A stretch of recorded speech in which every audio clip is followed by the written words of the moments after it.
네, 동영 모의고사 1회차 후반부 문제 보겠습니다. 21번. 다음 중 3년 이하의 징역이나 3천만 원 이하의 벌금에 처해지는 사유는 1항 분양권 매매를 업으로 한 소속 공인중개사. 아까 제가 매매를 업으로 하는 거 두 가지로 나눴었잖아요. 법정 중개 대상물의 매매를 업으로 하는 것은 1년 1천이지만 관계법령에 의해서 양도 알선이 금지된 부동산의 분양임대 등과 관련있는 증서를 중개하거나 매매를 업으로 하는 것은 3년 3천이었어요. 분양권은 공인중개사법상의 중개대상물이죠. 중개대상물의 매매를 업으로 하는 것은 1년 1천입니다. 근데 2항을 보시면 분양권 전매행위 알선을 업으로 한 중개보조원 그랬는데요. 분양권의 매매를 업으로 하는 것은 금지행위죠. 근데 분양권의 매매를 알선을 하면 그게 뭐죠? 중개죠. 그걸 업으로 했으면 중개업이죠. 그러면 분양권 매매 알선을 업으로 했으면 중개업을 한 거잖아요. 누가 했대요? 그러면 중개보조원이 중개업을 했으면 뭐 한 거죠? 무등록 중개업을 한 자가 되죠. 그래서 무등록 중개업을 한 자 3년 이하의 징역 또는 3천만 원 이하의 벌금. 그래서 2항이 3년 3천이고요. 3항 등록증을 타인에게 양도되어 한 개업공인중개사 그랬는데 증 양도되어는 등록증 양도되어든 자격증 양도되어든 양도되어를 한 자든 받은 자든 다 1년 이하의 징역 또는 1천만 원 이하의 벌금형이고요. 등록증 양도되어 한 자나 받은 자, 자격증 양도되어 한 자나 받은 자를 신고 또는 고발하면 50만 원 포상금 지급받을 수 있는 사유이기도 한 것입니다. 그 다음 4항 중개사무소 개설 등록하지 아니하고 중개업을 영위하는 자. 여기서 끝났으면 그 자는 3년 3천이 맞죠? 근데 지금 그 자를 묻는 게 아니라 그런 자인 사실을 알면서도 그를 통해 의뢰받은 개업공인중개사는 3년 3천 아니고 1년 1천 가는 거였었죠. 금지행위 중 두 번째 금지행위니까요. 그 다음에 5항 중개보조원이 명함에 공인중개사라는 명칭을 사용했다. 이건 뭐죠? 아닌 자의 위반은 다 1년 1천 간다고 그랬어요. 공인중개사가 아닌 자가 공인중개사 또는 이와 유사한 명칭을 쓰는 거 1년 1천. 개업공인중개사가 아닌 자가 공인중개사 사무소 부동산 중개 또는 이와 유사한 명칭 쓰는 거 1년 1천. 개업공인중개사가 아닌 자가 중개대상물에 대해서 표시 광고하는 거 1년 1천. 그래서 아닌 자의 위반 행위 시리즈들 다 1년 1천 가는 것이었었습니다. 2항이 정답입니다. 22번 공인중개사협회 공제사업운영위원회에 관한 설명 중 틀린 것을 묻는 문제인데요. 2항을 보시면 위원의 임기는 2년으로 하되 거기까지 맞아요? 네, 맞는데 연임할 수 없으며 이게 틀렸죠?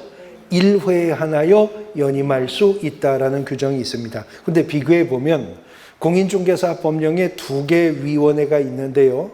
지금 문제에서 등장한 공제사업운영위원회라는 게 있고 또 하나 공인중개사 정책심의위원회가 있죠. 공통점이 두 위원회는 임기는 다 2년으로 하고요. 보궐위원회 임기는 전임자 임기의 남은 기간으로 한다는 것까지 같습니다. 그런데 공제사업운영위원회는 위원회 임기를 2년으로 하는데 1회에 하나여 연임할 수 있다는 말이 있지만 공인중개사 정책심의위원회는 연임할 수 있다 없다에 대해서 전혀 언급이 없다 하는 점에서 차이점이 있는 거죠. 또 차이점이 있어요. 공제사업운영위원회는 위원장을 공인중개사법이 정했어요. 누가 한다고? 국토교통부 제1차관이 맡는다고. 그리고 부위원장은 없습니다. 그런데 공제사업운영위원회는 위원장과 부위원장이 각각 한 명씩 있죠. 그런데 그 위원장과 부위원장은 누가 한다? 위원 중에서 호선하여 정한다. 그래서 또 발생하는 차이점이 공인중개사 정책심의위원회는 위원장이 부득이한 사유로 직무를 수행할 수 없을 때에는 누가? 위원장이 미리 지명한 위원이 직무대행하지만 공제사업운영위원회는 위원장이 직무를 수행할 수 없는 부득이한 사유가 있다면 부위원장이 직무를 대행한다. 그 다음에 또 차이점은 공제사업운영위원회는요, 그 구성이 위원장 1명을 포함해서 7명 이상 11명 이내이지만 정책심의위원회는 위원장과 부위원장을 각각 1명을 두고 그들을 포함해서 19명 이내의 위원으로 구성한다는 점에 차이가 있죠. 근데 공통점은 또 공제사업운영위원회든 공인중개사 정책심의위원회든 개의 요건은 재적위원 과반수가 출석해야 되고 의결 요건은 출석위원 과반수가 찬성해야 된다는 공통점은 있었습니다. 2항이 정답입니다. 23번. 교육에 관한 설명이다. 잘못된 것은 2항을 보시면 실무교육의 실직권자는 원칙적으로 국토교통부 장관이나 이미 틀렸죠.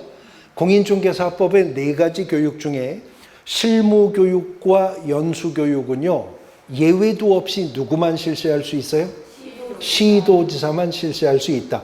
그러나 직무교육은 중개보조원을 대상으로 하기 때문에 시도지사도 실시할 수 있지만 등록관청도 실시할 수가 있습니다. 공인중개사법상 국토교통부 장관이 직접 시행할 수 있는 교육은 하나뿐입니다. 뭐죠? 부동산 거래사고 예방을 위한 교육만 국토부 장관이 시행할 수 있죠. 그러나 국토교통부 장관은 그들이 시행하는 실무, 연수, 직무교육의 전국적 균형 유지를 위해서 필요하다면 뭔 할 수 있어요? 교육? 지침을 마련해서 시행할 수 있을 뿐이지 국토교통부 장관이 실무, 연수, 직무교육 실시할 수 없는 겁니다. 2항이 틀린 지문 정답입니다. 24번. 포상금 제도에 대한 설명으로 옳은 것은 1항 의뢰인과 직접 거래하는 등 위법 중개 행위를 한 개업공인중개사 등록관청에 신고한 자 포상금 받을 수 있다. 없죠? 자, 신고 고발했을 때요. 포상금 받을 수 있는 신고 고발 대상 위반 행위. 무등록 중개업 하는 자 신고 고발한 포상금 주죠? 거짓 그 밖에 부정한 방법으로 등록한 자 신고 고발에도 포상금 지죠? 등록증 양도되어 한자와 받은 자 신고 고발에도 포상금 줍니다. 자격증 양도되어 한자나 받은 자 신고 고발에도 포상금 주는데요. 요 4가지는 작년 시험 시행할 때까지 포상금 받을 수 있는 위반 대상 사유고요. 작년에 시험이 시행되고 나서 추가된 게 있어요. 그래서 올해 시험에 출제될 가능성이 높은 게 있어요. 또 뭐 신고 고발한 포상금 줘요? 4가지 말고 개업공인중개사가 아닌 자가 중개대상물에 대해서 표시 광고하는 거 이거 신고 고발에도 포상금 줍니다. 올해부터는요. 그 다음에 또 뭐죠? 부동산 거래질서 교란 행위를 한 자 33조 1항의 9가지 금지행위 중 8호, 9호 2가지 하고 33조 2항의 5가지 누구든지 개업공인중개사 업무 방해하는 행위하면 안 된다는 거 있죠. 그래서 그 7가지를 부동산 거래질서 교란행위자라고 하는데 그 자를 신고 고발해도 포상금 주는 겁니다. 그래서 또 하나 바뀐 게 있어요. 전에는요. 신고 또는 고발은 등록관청이나 수사기관에 신고 또는 고발하라고 했는데 등록관청과 수사기관 외에도 신고 또는 고발할 수 있는 곳이 생긴 거죠. 어디죠? 부동산 거래질서 교란행위 신고센터 있잖아요. 부동산 거래질서 교란행위가 신고 고발 행위가 되는 거니까. 그런데요. 신고 또는 고발은 등록관청에 가서 신고할 수도 있고 검찰이나 경찰과 같은 수사기관에 가서 고발할 수도 있고 부동산 거래질서 교란행위는 부동산 거래질서 교란행위 신고센터에 가서 신고할 수도 있습니다. 그러나 포상금 지급 신청서는 반드시 어디에 내야 된다? 등록관청에 내야 됩니다. 수사기관이 포상금 줍니까? 안 줘요. 등록관청이 포상금을 지급하는 것이기 때문에 그렇습니다. 그 다음 2항 포상금은 건당 50만 원으로 하며 포상금 지급에 소요되는 비용 중 일부를 공인중개사 협회에서 보조할 수 있어요? 협회가 보조하는 게 아니라 국고가 보조하는 거죠. 그런데 포상금은 50만 원을 줍니까? 50만 원 범위 내에서 줍니까? 아니요. 포상금은 50만 원을 줍니다. 언제나 나가는 포상금은 50만 원이 나가요. 근데 50만 원 중 국고가 보조할 수 있는 비율은 얼마? 100분의 50 이내에서 국고가 보조될 수가 있다는 거죠. 50% 범위 내에서 국고가 보조할 수 있다는 거예요. 그러면 얼마까지 국고가 보조될 수 있다는 거예요? 25만 원까지는 국고가 보조할 수 있습니다. 자, 50% 범위 내에서 포상금은 국고가 보조할 수 있죠. 이거 말고 공인중개사법에 50% 범위 내에서 주는 게 또 있어요. 아까 풀어보신 문제에도 있었어요. 스스로 발견한 자의 그렇죠. 전속중개계약의 유효기간 중 의뢰인이 스스로 발견한 상대방과 직접 거래하면 개업공인중개사에게 중개보수의 50% 범위 내에서 소요된 비용 주는 거죠. 거기도 50% 범위 내에서 주는 거죠. 그런데요, 공인중개사법에 50%를 주는 게 있어요. 50% 범위 내에서 주는 게 아니라 50%를 주는 것도 있다고요.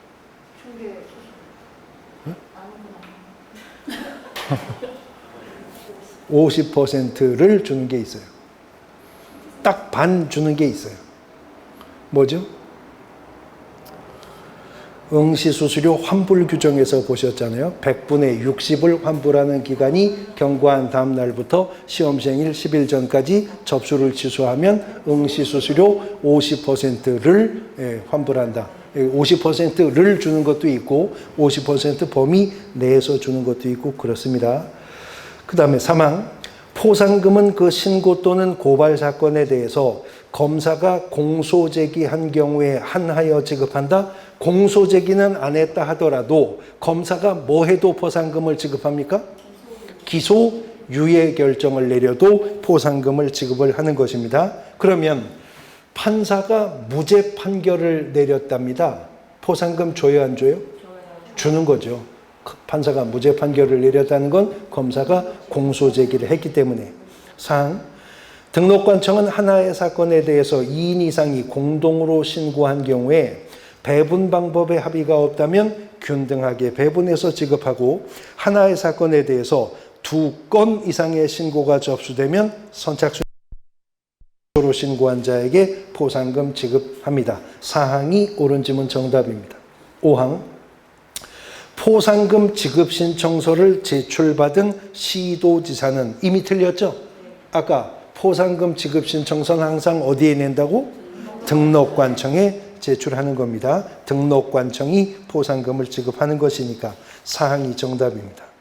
25번 부동산 거래 신고사항에 관한 설명 중 틀린 것은 3항을 보시면 거래 대상 주택 취득에 필요한 자금 조달 계획 및 지급 방식과 거래 대상 주택의 매수자 본인이 입주할지 여부와 입주 예정 시기는 주택법상 투기과열지구 내 주택으로서 실거래가 3억 이상인 경우에만 신고한다. 아니죠. 자금 조달 계획과 지급 방식, 매수인의 입주 여부와 입주 예정 시기는요. 주택법상 투기과열지구뿐만 아니라 어디에도? 투기과열지구뿐만 아니라 조정 대상 지역일 경우라면 금액에 관계없이 신고해야 되는 거죠. 그리고 투기과열지구와 조정 대상 지역 아닌 지역의 주택이라면 실거래 가격 6억 이상일 경우에는 자금 조달 계획과 지급 방식, 매수인의 입주 여부와 입주 예정 시기를 신고해야 되는 겁니다. 그런데 개업공인중개사가 중개를 하다가 보면요, 투기과열지구나 조정대상 지역 안에 있는 주택을 중개하는 경우 있죠. 또 투기과열지구나 조정대상 지역이 아니지만 6억 이상의 주택을 개업공인중개사가 중개하는 경우는 많잖아요. 그럼 이때 부동산 거래 신고는 누가 해요? 다시, 개업공인중개사의 중개로 투기과열지구 안에 있는 주택을 매매계약 체결이 되었습니다. 부동산 거래 신고 누가 하죠? 개업공인중개사가 해야죠. 근데 이미 중개를 완성한 개업공인중개사라 하더라도 자금 조달 계획, 지급 방식, 매수인의 입주 여부 등은 개업공인중개사가 모르죠. 근데 부동산 거래 신고는 개업공인중개사가 해야 되잖아요. 그래서 자금 조달 계획서는 누가 작성해요? 매수인이 작성해서 개업공인중개사에게 제공해야 됩니다. 언제까지? 자, 부동산 거래 신고를 30일 이내 해야 되잖아요. 그러니까 개업공인중개사는 25일 이내에 개업공인중개사 거래 신고하는 자에게 제공하도록 했었던 거죠. 그런데 자금 조달 계획이나 지급 방식, 매수인의 입주 여부 등은 개인의 프라이버시가 문제가 될 수도 있죠. 그러니까 그때는 매수인이 별도로 직접 제출할 수도 있도록 하고 있었던 것입니다. 사망이 정답입니다. 26번. 부동산 거래 신고 등에 관한 법령상 포상금 지급의 신고 고발 대상에 해당하는 자를 모두 고른 것은, 공인중개사법에도 포상금 제도가 있지만 부거법에도 포상금 제도가 있었어요. 기업, 부동산 등의 실제 거래 가격을 거짓 신고한 자, 이 사람 신고 고발에도 포상금 주죠? 네. 근데 이때 포상금 얼마 준다고 그랬어요? 취득 가격이 5%. 아니.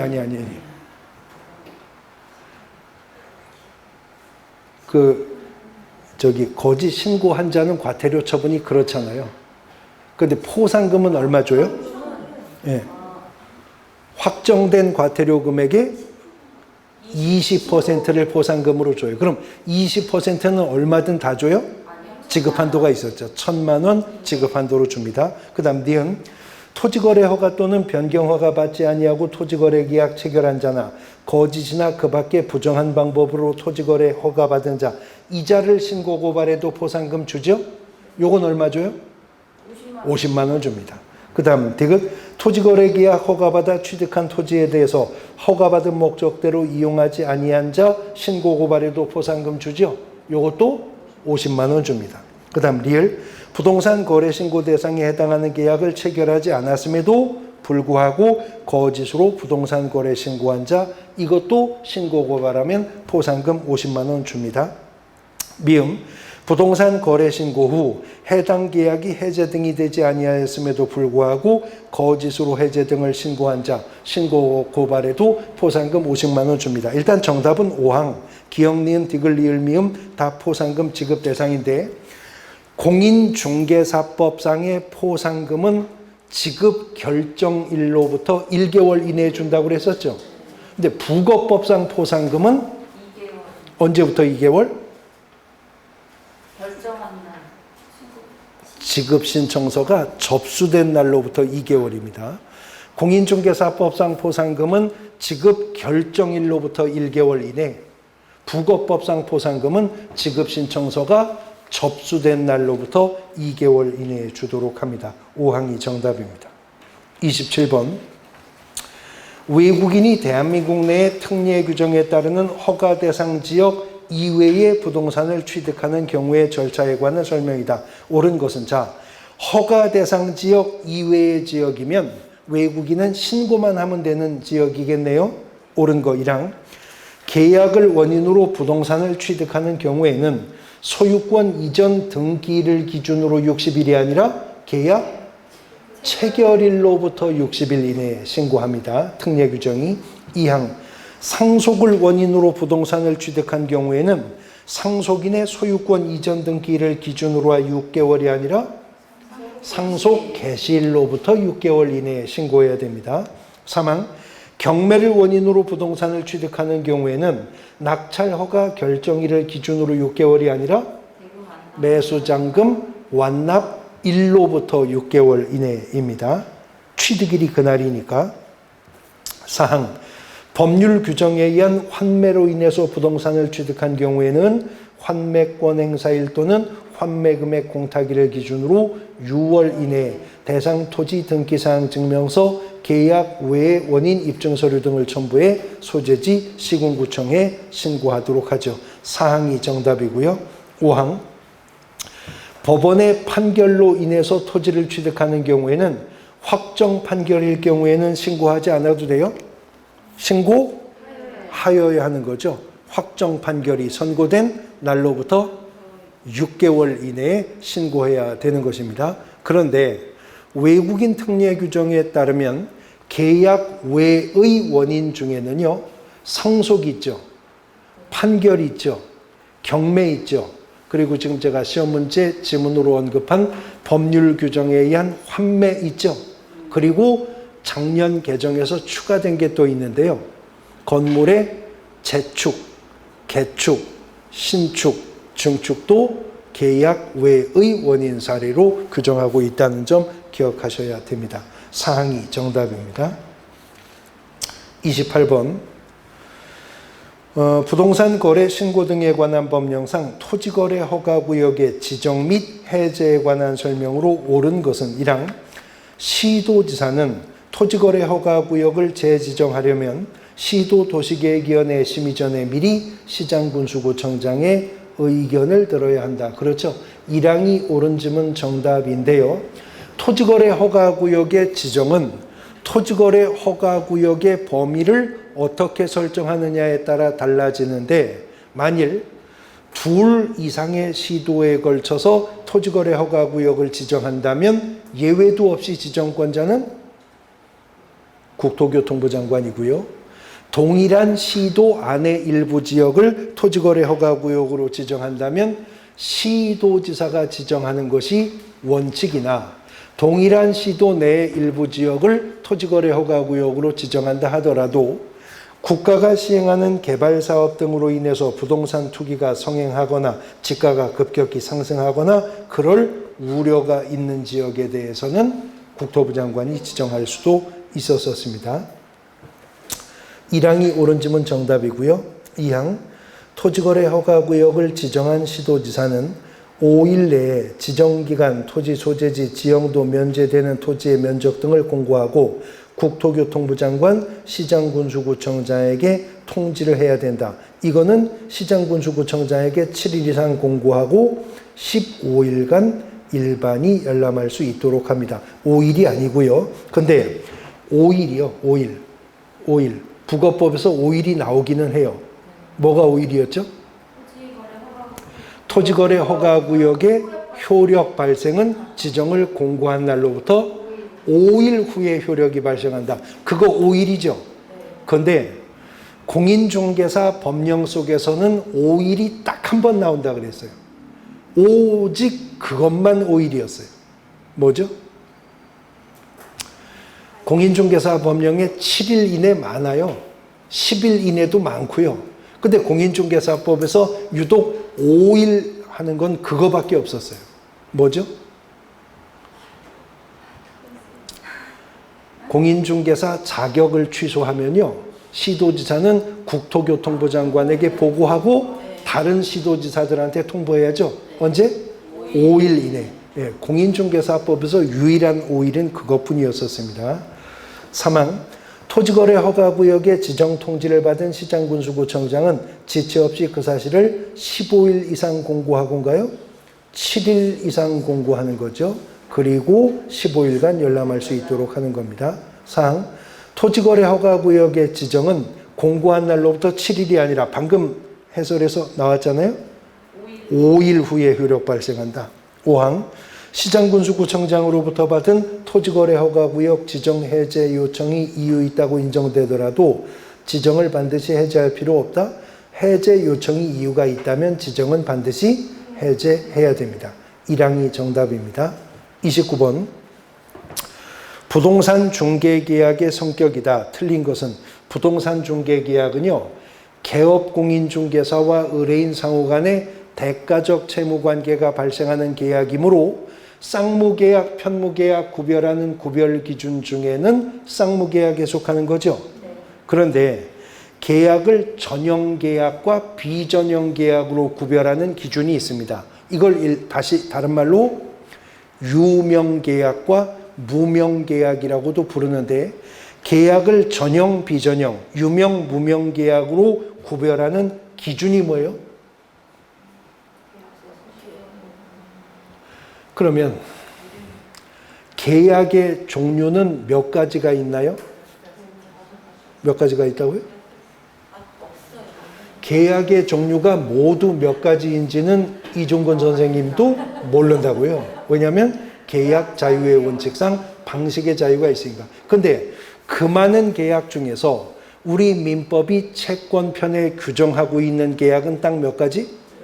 15가지밖에 없잖아요. 매매, 교환, 소비대차, 임대차, 사용대차, 고용, 도급, 위임, 현상, 광고, 종신, 정기금, 임치 뭐 이런 거. 그래서 민법이 규정하고 있는 15가지 계약을 전형계약이라고 하는데, 우리 민법 채권편에 중개계약이라는 계약이 있어요, 없어요?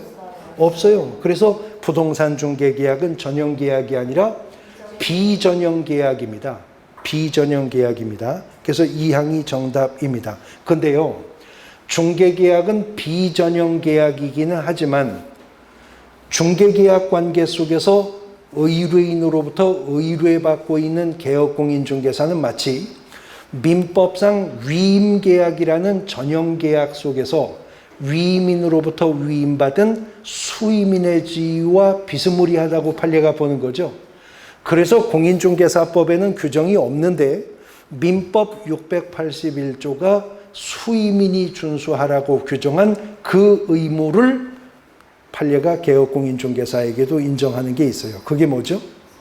선량한 관리자로서의 주의 의무였었던 겁니다. 2항이 정답인 것입니다. 그 다음 30번. 아니 29번 조금 더 부연 설명할게요. 일단 정답은 2항인데요. 요식, 불요식 구분할 때 중개계약은 불요식 계약인 거죠. 근데 법에서 말하는 요식행위라고 할 때 요식이라는 말의 뜻은 요구되는 방식, 그런 뜻이잖아요. 그러나 법에서 말하는 요식행위라고 하는 것은 일정하게 요구되는 방식이 있다 없다가 아니라 일정하게 요구되는 방식에 의하여서만 일정한 법적 효과가 발생하는 것을 요식행위라고 합니다. 가장 대표적으로 법률혼 관계는요, 반드시 무엇이 필요해요?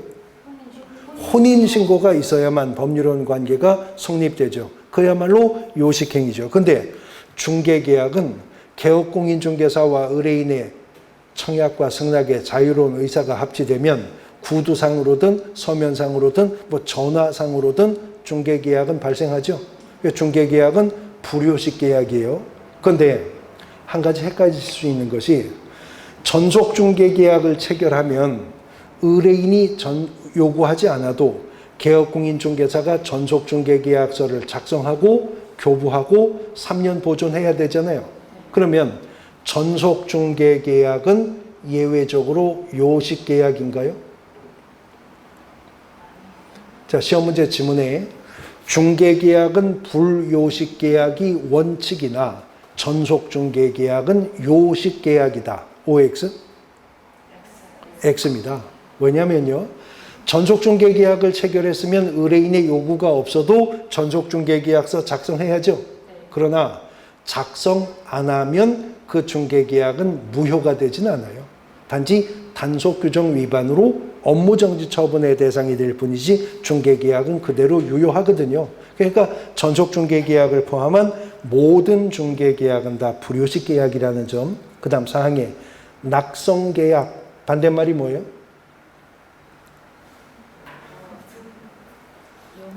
그렇죠. 요물계약이죠. 예, 계약을 낙성계약과 요물계약으로 구분할 때 민법의 현상광고 같은 계약이 요물계약이거든요. 근데 낙성계약, 중개계약은 합의만으로 일단 계약의 효력이 발생합니다. 그 다음 5항 민사중개계약, 반대말이 뭐죠? 형사중개가 아니고 상사중개예요. 상사중개예요. 형사중개는 없어요. 중개는 민사중개와 상사중개로 구분할 수도 있는데요. 상사중개라는 것은 상인 간의 기본적인 상행위를 중개하는 게 상사중개예요. 상거래 알선하는 게 상사중개라고요. 근데 민사중개는요, 따로 개념이 있는 게 아니고 상사중개가 아닌 중개는 다 민사중개입니다. 즉 상거래를 중개하는 중개가 아닌 중개는 다 민사중개예요. 그러니까 혼인 중매하는 거, 직업 소개하는 거, 금전소비대차 알선하는 거, 상거래 중개하는 거 아니잖아요. 그런 게 민사중개인데 부동산 중개라는 것은 땅 팔고 집 사고 방 세 들어가는 거 소개하는 게 부동산 중개잖아요. 근데 땅을 파는 거, 집을 사는 거, 방을 세를 얻는 것은 상행위, 장사가 아니거든요. 그래서 부동산 중개는 민사중개에 속한다. 그런데 상사중개는요, 상법의 적용을 받습니다.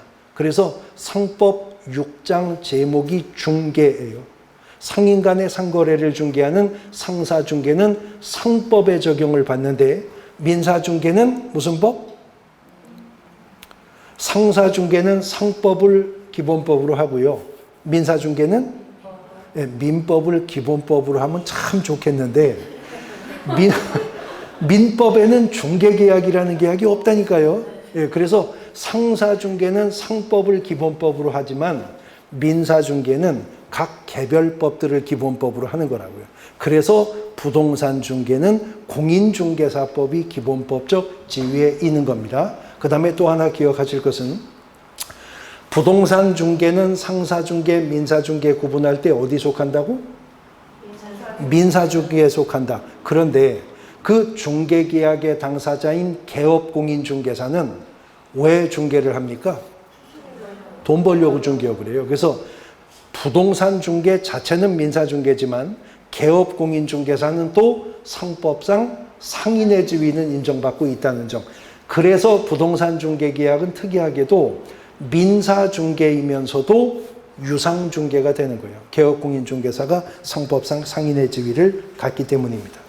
30번 중개대상물 확인설명 의무와 방법에 관한 사항으로 잘못된 것은 5항을 보시면 개업공인중개사가 중개 의뢰를 받은 경우에는 당해 중개대상물의 권리관계, 법령의 규정에 의한 거래 또는 이용 제한 사항 등을 확인하여 이를 의뢰인에게 서면으로 교부하거나 구두로 설명해야 된다. 그렇게 하면 안 되죠.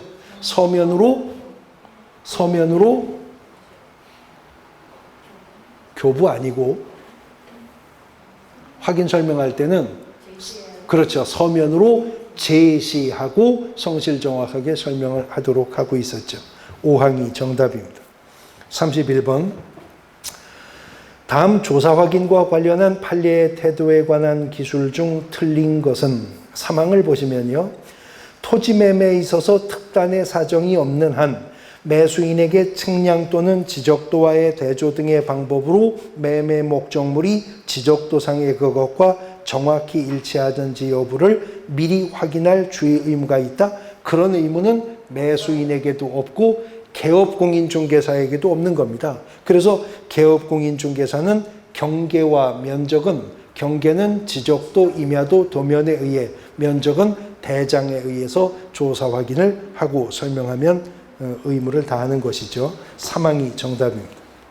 32번 다음은 법정 지상권에 대한 설명이다. 가장 옳지 않은 것은 마지막 5항 지문을 보시면 지상물 중 독립된 건물로 볼 수가 없는 단순한 지상구조물에 대해서도 관습법상의 법정 지상권을 취득할 여지가 있다.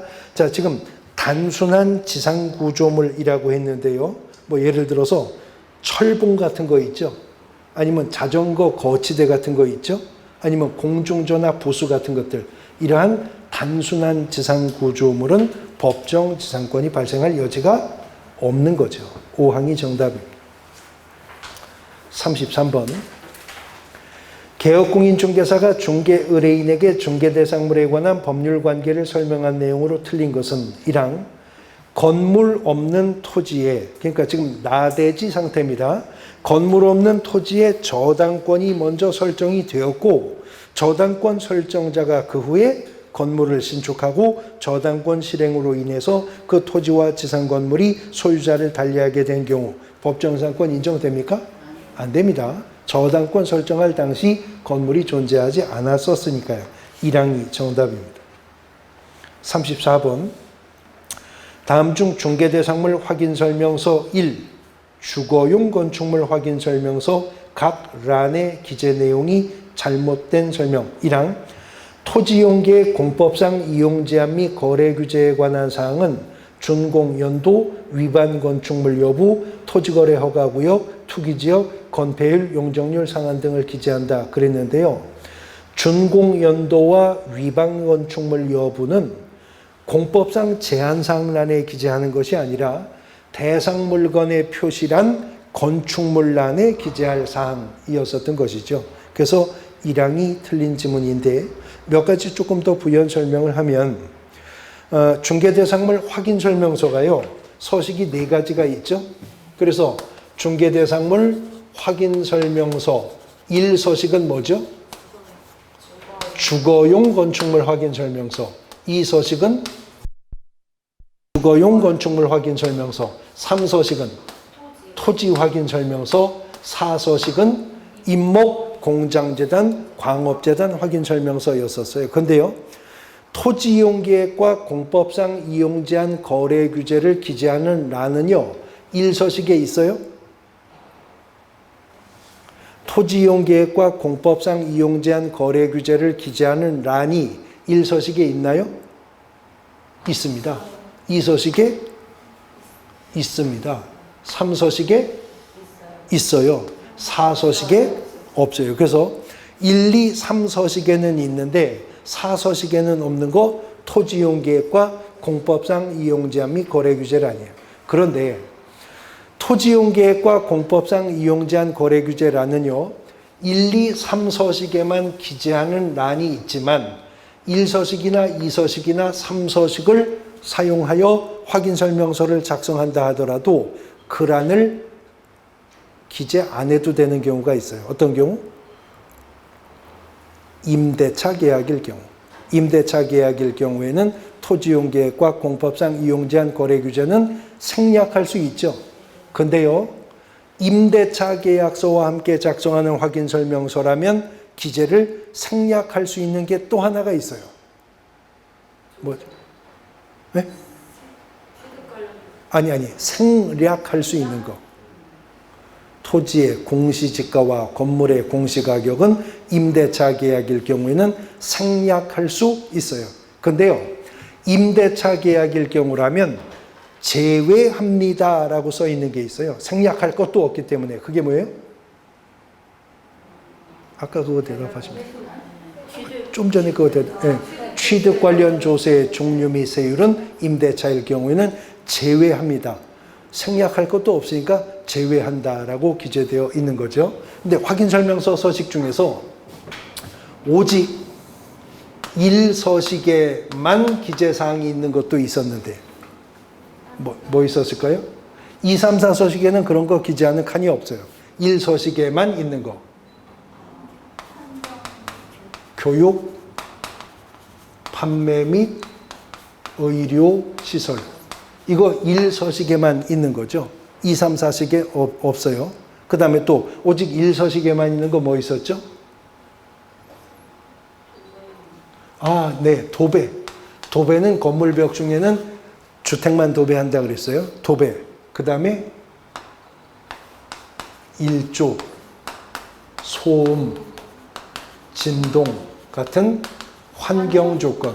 이런 것은 1서식에만 기재하는 란이 있지 2, 3, 4서식에는 기재하는 란이 없더라. 근데 확인설명서 서식을 보니까 1서식에는 있는데 2서식에는 없어요.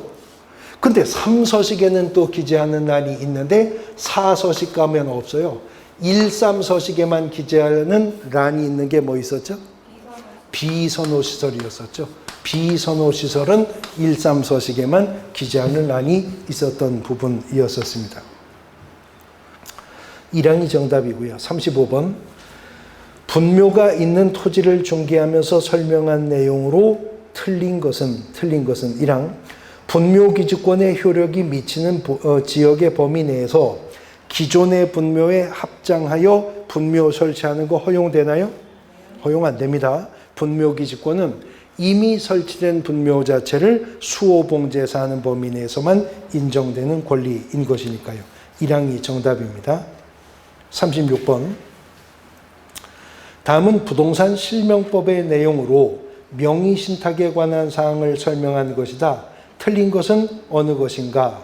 3항을 보시면 가등기 담보의 경우에는 실제 부동산의 거래를 목적으로 한 것이 아니므로 명의신탁으로 인정되어 법을 위반한 사항으로 간주가 되며 채무변제 목적 사유가 소명되더라도 인정되지 않는다. 3항이 틀렸죠. 부동산 실명법이 명의신탁을 금지합니다만 실명법 위반이 아닌 것으로 보는 예외가 있었는데요. 양도담보나 지금 지문에서 언급한 담보가등기의 경우, 그 다음 상호 명의신탁의 경우, 그 다음 신탁법이나 신탁업법상 신탁재산인 사실을 등기하는 경우, 이런 경우에는 그러하다는 사실을 등기관에게 소명하면 실명법 위반이 아닌 것으로 예외를 인정하죠. 자, 그런데 예외를 인정하는 경우와는 또 달리 실명법이 특례를 인정하는 경우가 세 가지가 있어요. 예, 종중의 부동산 명의신탁의 경우, 그다음 배우자 간의 부동산 명의신탁의 경우, 종교단체가 산하기관의 부동산을 상회 명의로 등기하는 경우는 특례가 인정되는데 이러한 특례는 법령 위반을 목적으로 하지만 않으면 특례를 인정한다. 근데 한 가지 유의해야 될 것은 부동산 실명법이 특례를 인정해주는 배우자 간의 부동산 명의신탁은 반드시 법률론이어야만 한다. 사실혼 관계에서는 특례가 인정되지 않는다. 근데 비교해 볼 것은 실명법에서 특례를 인정해주는 배우자는 오직 법률혼이어야 하죠. 근데 주택임대차보호법상 임차권 승계도 법률혼이어야 됩니까? 아닙니다. 법률혼 관계가 아니어도 임차권의 승계는 사실상 가정공동생활을 영위하고 있었다면 사실혼 관계에서도 임차권은 승계받을 수 있는 거죠. 근데 임차권은 승계받아야 해요? 돌아가신 임차인이 보증금 다 까먹고 월세만 잔뜩 남긴 상태에서 사망하였다. 그러면 그런 임차권은 승계받을 필요가 없죠. 그럼 어떻게 하면 되죠? 임차인 사망 후 1개월 이내에 임대인에게 반대 의사를 표시함으로 인해서 임차권은 승계받지 않을 수가 있습니다. 일반 재산의 상속도요, 상속재산 포기할 수 있잖아요. 예를 들어서 돌아가신 고인이 빚이 잔뜩 있다. 그런데 그러한 잔뜩 있는 빚을 그 상속인이 상속받아서 평생 빚 갚다가 죽을 수는 없으니까 그때는 상속 포기하듯이 임차권도 승계 대상자가 반대 의사를 표시하면서 그 피할 수가 있게 되는 겁니다. 뭐 이건 시험에 나온 얘기는 아닌데, 근데 그 상속에서 좀 유의를 하셔야 되는 부분이 뭐냐면요. 이제 고인이 돌아가셨는데 빚이 막 수십억이다. 그러면 당연히 상속인들은 그거 어떻게 해야 돼요? 상속 포기해야죠. 상속을 포기해야 되는데 보통 이제 모르는 과정에서 상속 포기 기한을 넘겨서 그 빚을 떠안게 되는 경우도 있고요. 아, 상속 포기해야지. 빚이 몇십억인데 이걸 우리가 언제 갚아? 상속 포기해야지. 그러면 상속 포기를 하겠다면 보통 돌아가셨는데 돌아가신 분이 뭐 아버지일 경우가, 어머니일 경우가 많잖아요. 그럼 그분이 그분 명의로 운용하던 개인 계좌가 있잖아요. 그 계좌 손대면 안 됩니다. 그래서 막 빚이 몇십억이나 되는데 돌아가셨으니까 장례를 치르기 위해서 그 계좌에서 뭐 몇십만 원, 몇백만 원 이렇게 뽑아서 쓰면 그게 그냥 상속을 받은 걸로 받겠다는 의사로 간주가 되어서 괜히 몇백만 원 인출해버리고 몇십억 빚을 그대로 떠안게 되는 경우도 있거든요. 그래서 상속 포기할 거면 그런 것들도 또 유의해야 됩니다. 실생활에서. 37번. 주택임대차보호법에 관한 내용으로 틀린 것을 묻는데요. 5항을 보시면 대항 요건을 갖춘 임차인이라면 저당권 설정 등기 이후에 증액된 임차보증금에 관해서 저당권액에서 주택을 경납받은 소유자에게 대항할 수 있나요? 없습니다. 저당권 설정된 이후에 증액된 부분에 대해서도 대항력 우선 변제권 주장하려면 확정일자 다시 받아야 되는 거고요. 대항력은 있다 없다가 아니고 누구에게 대항할 수 있다거나 누구에게는 대항할 수 없다고 하는 상대적인 개념이었었던 겁니다. 그래서 주택이나 상가 건물 임차인이 그 임차 목적물인 주택이나 상가가 임대차 계약 기간 중 경매 처분되었을 때요. 낙찰자에게도 임차권을 주장할 수 있는 대항력을 확보하려면 대항력이 무엇보다 앞서 있어야 돼요? 그렇습니다. 소멸기준 권리보다 먼저 대항력을 확보했어야 됩니다. 소멸기준 권리보다 먼저 대항력을 확보했어야 그 대항력이 낙찰자에게도 임차권을 주장할 수가 있다는 거죠. 그런데 대항력이 상대성을 가진 것이다 라고 하는 게 예를 들어서 9월 5일 가압류 등기가 되었어요. 그리고 9월 6일 임차인이 주택의 인도와 전입신고를 마쳤습니다. 그리고 9월 7일에 이 주택에 저당권이 설정되었답니다. 자, 그러면 소멸기준은 뭐죠? 저당권도 소멸기준 될 수 있고 가압류도 소멸기준 권리가 될 수 있다면 그 중에 맨 앞에 있는 게 소멸기준 권리돼요. 그러니까 가압류가 소멸기준 권리가 되잖아요. 그런데 임차인은 소멸기준 권리보다 늦게 대항력이 발생하죠. 그러니까 이 임차인은 낙찰자에게 임차권 주장 못합니다.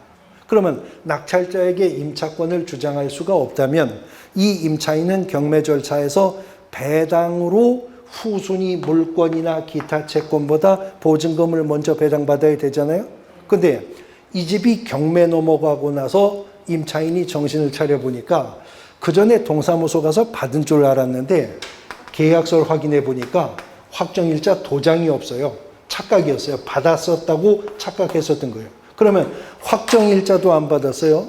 그럼 우선 변제권도 없잖아요. 소멸기준보다도 대항력이 늦었잖아요. 낙찰자에게 임차권을 주장할 수도 없고 확정일자가 없다면 순위의 효력도 없으니 모든 담보물권의 배당이 끝나고 일반 채권으로 배당을 받아야죠. 그래가지고는 배당받을 금액이 없거든요.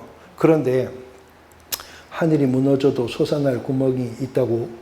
만약에 이 임차인의 임차 보증금이 1억 원이었었거든요. 1억 원이었었는데 선순위 가압류 채권액이 소액에 불과합니다. 1,000만 원밖에 안 된대요. 그러면 임차인이 할 수 있는 방법이 있죠. 선순위 1,000만 원 갚아버려. 예, 이 선순위 가압류 채권 1,000만 원을 어떻게 하면 돼요? 그렇죠. 대위 변제해 버리면 돼요. 갚아버리면 돼요. 그러면 소멸 기준이 이동하잖아요. 이제 이거는 대위 변제에서 없어졌으니까 저당권이 소멸 기준이 되는데 저당권은 언제 효력이 발생해요? 9월 7일 주간에 저당권의 효력이 발생할 거 아니에요? 근데 9월 6일 날 임차인이 주택의 인도와 전입신고를 마쳤으니 대항력은 언제 발생해요? 9월 7일 0시면 대항력이 발생해요. 그러니까 소멸기준 권리보다 먼저 대항력이 앞서 있기 때문에 이제는 낙찰자에게 보증금 1억 원 전액 반환 청구할 수 있죠. 그럼 아까 대위변제하는데 1,000 썼다 쳐도 9,000은 건지는 거잖아요. 그러니까 대항력은 있다 없다가 아니라 누구에게 대항할 수 있다거나 누구에게는 대항할 수 없다라고 하는 상대적 개념이 된다는 것입니다. 5항이 정답이고요. 38번. 상가건물 임대차 보호법에 대한 설명 중 옳지 않은 것은 3항을 보시면 임차인이 이기의 차임에 달하도록 차임을 연체했다 그랬는데 주임법이나 민법이 아니라 지금 38번은 상임법 문제잖아요. 상임법에서는요. 임차인이 임대인에게 최초의 임대차 계약 기간을 포함해 10년을 초과하지 않는 범위 내에서 계약갱신 요구를 해도 3기의 차임에 달하도록 차임 연체했을 때 갱신 요구 거절할 수 있죠. 또 3기의 차임에 달하도록 차임 연체가 있다면 임대인은 계약 해지도 할 수가 있는 겁니다. 2기가 아니라 3기입니다. 사망이 정답이고요. 39번. 개업공인중개사가 민사집행법에 따르는 경매에 관해서 의뢰인에게 설명한 내용으로 틀린 것은, 사항을 보시면 최선 순위로 설정된 전세권은 전세권자가 배당 요구를 하더라도 매각으로 소멸하지 않는다. 소멸 기준 권리보다 앞서 설정된 전세권은 인수되는 것이 원칙이지만 배당 요구한 전세권은 소멸하는 거죠. 네, 말소가 되는 것입니다. 그래서 민사집행법상의 경매 절차에서는요, 경매 신청할 수 있는 자가 집행법원에 경매 신청을 하면 집행법원이 경매 개시 결정을 내린 다음에 가장 먼저 하는 작업이 뭐라고 했냐면 배당을 요구해야만 배당을 받을 수 있는 권리자들을 대상으로 배당 요구의 종기를 결정해서 공고합니다. 그러면 배당 요구해야만 배당을 받을 수 있는 권리자들은 법원이 결정해서 공고한 배당 요구 종기 전까지 배당 요구를 했어야만 배당에 참여할 수 있어요. 대항 요건을 확보한 임차인이 임대차 계약증서 원본의 확정일자까지 받았다면 이 임차인에게 뭐가 생기죠? 우선변제권이 생기죠. 그러나 우선변제권을 확보하고 있는 임차인도 우선변제권을 행사해야 우선변제 받을 수 있거든요. 그 우선변제권을 행사한다는 것은 자기가 거주하거나 영업하고 있는 주택이나 상가가 경매 처분되었다면 법원이 결정해서 공고한 배당 요구 종기 전까지 배당 요구를 해야 되는 겁니다. 그게 우선변제권을 행사하는 거예요. 그런데 주임법, 상임법 모두 다 소액 임차인들은 확정일자가 없어도 대항 요건만 확보해서 유지하고 있다면 보증금 중 일정액은 선순위 담보물건보다도 먼저, 심지어 세금보다도 먼저 배당해 주겠다는 거죠. 이른바 최우선 변제를 해준다는 건데, 그러면 소액 임차인들도 배당 요구를 해야만 최우선 변제를 해줍니까? 소액 임차인들도 배당 요구를 해야 최우선 변제 해줄까요? 그래요? 네, 그래요. 네. 배당 요구 해야 최우선 변제 해주지, 소액 임차인이라고 그냥 불쌍한 표정만 짓고 있으면 일정 금액을 주택가액 2분의 1까지 주는 게 아니에요. 달라고 해야 주죠. 우는 애기 젖준다고 배당 요구해야만 최우선 변제해줘요. 근데 배당 요구를 안 해도 배당해주는 임차인이 있다면서요? 누구죠? 예, 경매 기입 신청 등기 전 임차권 등기권자입니다. 임차권 등기권자는 누구든 이해관계인이나 경매 매수 신청인이 등기부만 봐도 임차권 등기를 알 수 있잖아요. 그래서 임차권 등기권자는 배당 요구 안 해도 배당에 참여할 수 있다. 그런데 어떤 주택이나 상가에 대항력 갖춘 임차인이 존재하는지를 등기상 증명서나 건축물 대장으로 알 수 있어요? 없어요. 어떤 주택이나 상가에 확정일자에 의해서 우선변제권 행사할 수 있는 임차인이 존재하는지를 등기상 증명서나 건축물 대장으로 알 수 있어요? 없어요. 그런데 어떤 주택이나 상가가 제3자에 의하여 이미 임차권 등기가 되어 있는지를 등기부 확인만으로 알 수 있어요? 임차권 등기가 되었는지를 등기부로 알 수 있냐고 지금 여쭤보는 거예요. 등기가 되었으니까 등기부로 알 수 있잖아요. 누구든 등기부만 떼어보면 알 수 있는 거잖아요.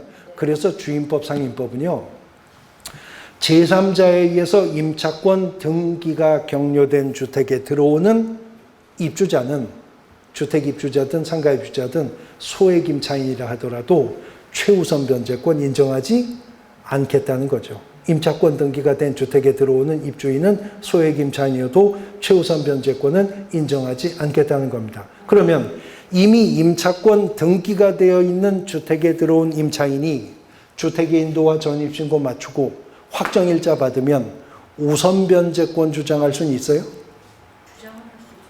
우선 변제권 행사할 수 있어요? 할 수 있어요.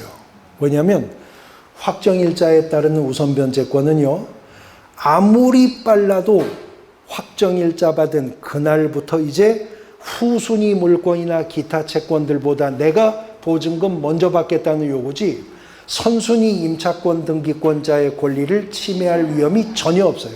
그러니까 임차권 등기된 주택에 들어오는 임차인도 확정일자 받아 우선 변제권을 주장할 수 있는데 왜 최우선 변제권은 인정을 안 하냐 하면 두 가지 이유입니다. 첫 번째는 등기부 떼어봤으면 알 거 아니냐는 거예요. 임차권 등기된 집이라는 거. 그러니까 위험부담 감수하고 들어왔다고 보는 거고, 두 번째는 임차권 등기된 집에 들어온 임차인이 소액 임차인이라고 최우선 변제권을 인정하면 그 주택이나 상가 건물가에게 2분의 1까지 선순위 임차권 등기권자의 권리를 침해할 수가 있잖아요. 그래서 최우선 변제권을 인정하지 않겠다라고 하는 겁니다.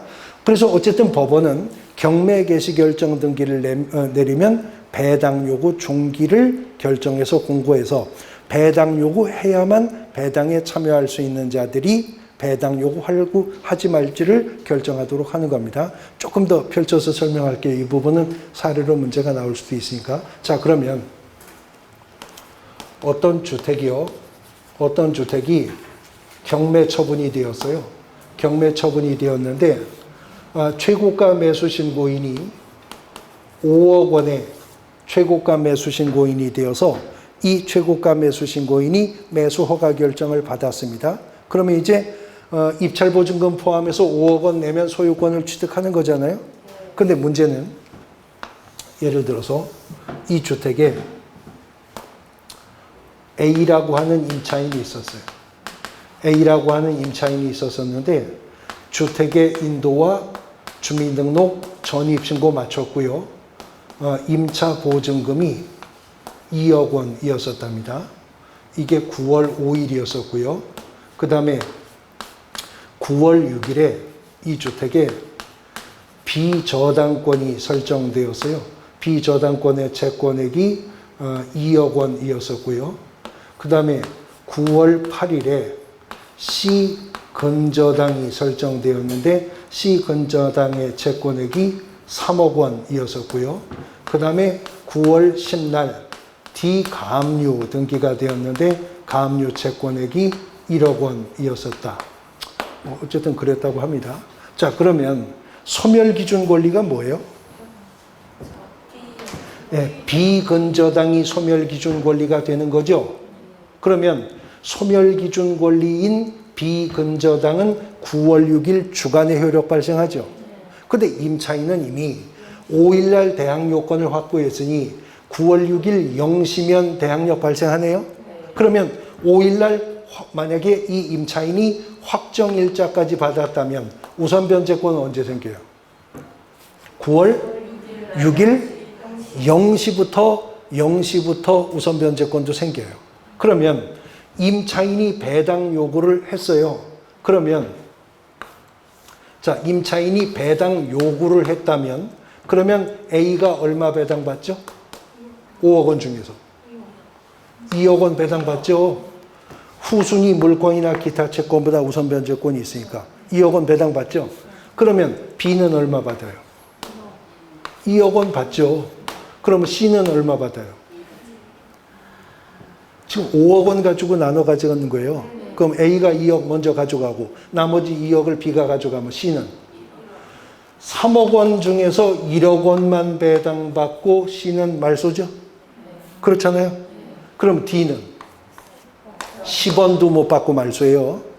그런데 만약에 A가 배당 요구를 안 했다고 쳐요.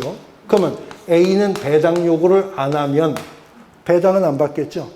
그 대신 낙찰자한테 보증금 2억 원 전액 반납할 수 있고 임대차 계약 기간 동안 계속 살 수도 있어요. 그러면 A가 배당 요구를 안 했다면 B가 얼마 배당받아요? B는 이러나 저러나 자기 채권 만족해요. 그런데 C 얼마 받아요? 네, C가 전에는 1억 받았는데 지금은 3억 다 받을 수 있어요.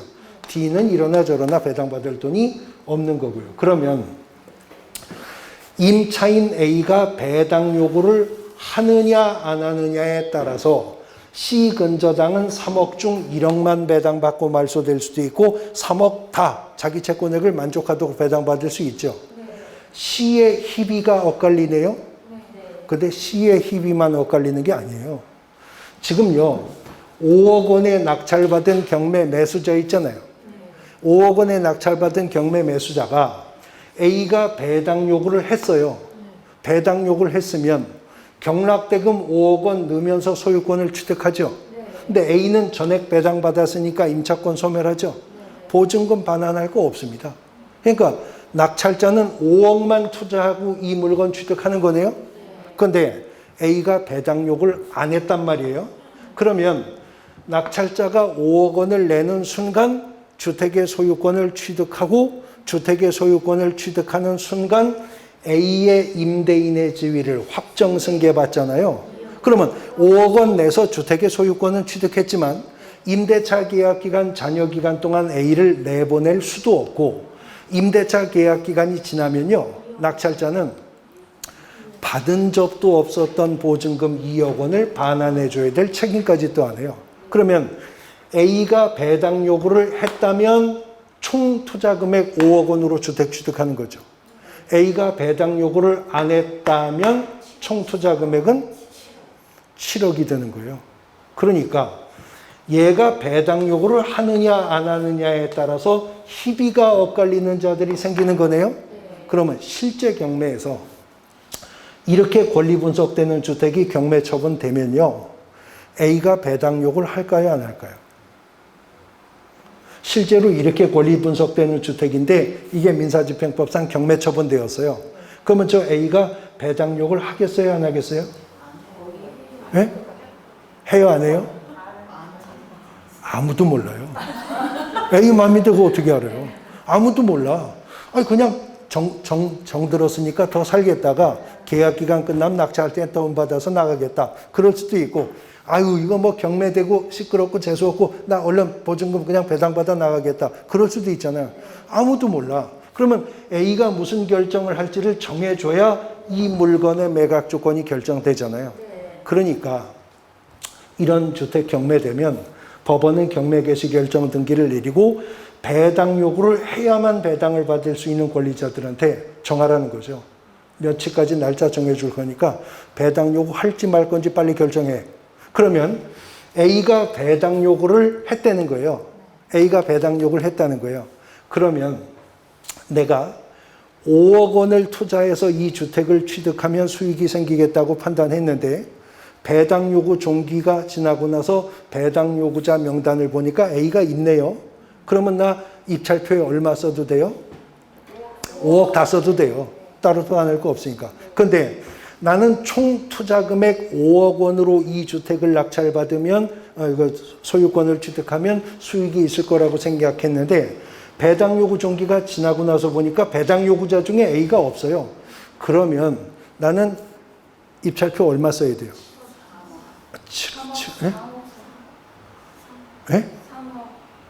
3억 써야죠. 3억. 3억에 낙찰 받아도 낙찰 받는 순간 이 보증금 떠안게 되니까 5억 투자하는 효과가 생기는 거니까. 그래서 배당 요구 종기를 결정해서 공고한다. 그러면요. 배당 요구 종기가 지나고 나서 배당 요구자 명단을 보니까 A가 있었어요. 권리 분석해 보니까 A는 확정일자를 먼저 받아서 전액 배당이 확실하다고요. 그래서 내가 입찰표에다가 5억 썼거든요. 근데 배당 요구 종기가 지난 며칠 후에 A가 마음이 바뀌었습니다. 나 배당 안 받고요. 그냥 낙찰자에게 임차권 추정합니다. 이러면 어떻게 해요? 그러면 매각 조건이 또 바뀌는 거죠. 그러니까 민사집행법은 배당 요구 종기 전까지 배당 요구하고 배당 요구 종기가 지난 후에는 배당 요구한 자가 배당 요구를 철회할 수 없도록 하고 있다 하는 겁니다. 이런 경우가 발생할 수 있기 때문에 그래요. 40번. 갑은 매수신청 대리인으로 등록한 개업공인중개사 을에게 민사집행법에 의한 경매대상 부동산에 대한 매수신청 대리에 위임을 했습니다. 이에 관한 설명으로 틀린 것은 사항, 을이 중개업을 휴업한 경우에 관할 지방법원장은 을의 매수신청 대리인 등록을 취소해야 된다. 을이 중개업을 폐업했다면 경매대리 등록도 취소해야죠.